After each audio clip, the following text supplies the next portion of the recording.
Hallelujah. Praise the Lord. It's been 75 years since we achieved independence.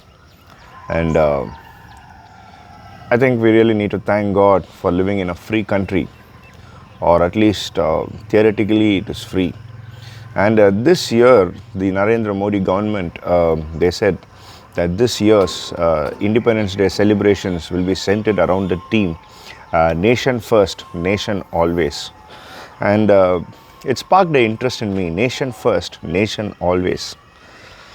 I think it's very important to set a priority. Having priorities in life is very important.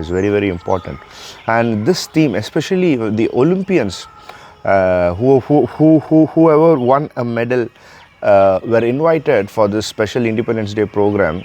And even in Olympics, the theme for the Indian contingent was this: Nation First, Nation Always. Even as I remembered, even as I heard this slogan, I was reminded of Matthew chapter 6 and verse 33. Seek ye first the kingdom of God, and all these things shall be added unto you.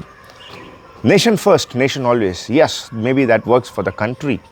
But when it comes to the Christian life, when it comes thinking about eternity, when it comes to our personal life, I think I would say the kingdom first, the kingdom always. Which kingdom do I talk about?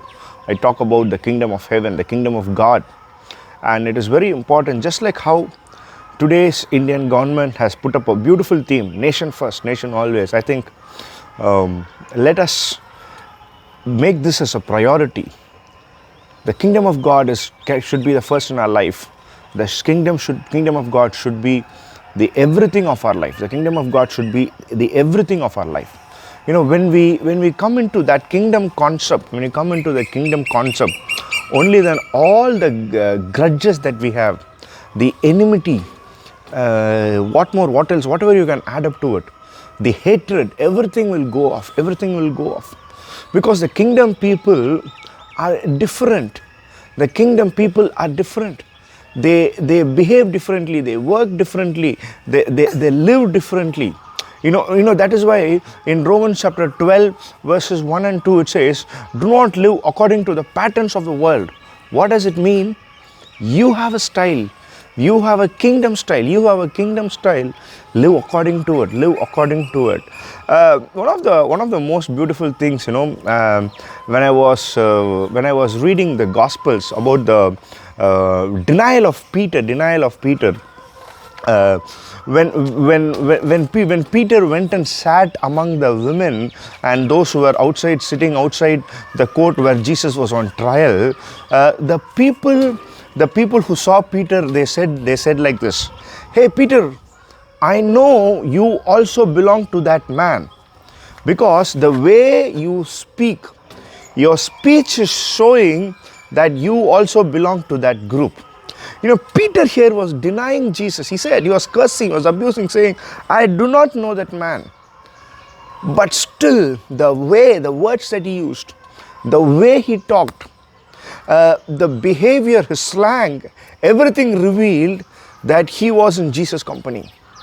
Though he tried to deny Jesus, his behavior, his attitude let him out that he is a Jesus man. I think that's amazing. I think when we are kingdom people, the world will know that we belong to Christ. So my dear friends, I really say this slogan is good. Whether it is theoretical or practical, that is secondary. Nation first, nation always is awesome. But I think for a Christian, of course we should give importance to the nation, but more than that, I think it's about the kingdom. We are the kingdom people. We are the kingdom people. We belong to the children. We are the children of the kingdom of God. Kingdom first, kingdom always. May God guide us, may God lead us. In Jesus' name, stay blessed. Amen.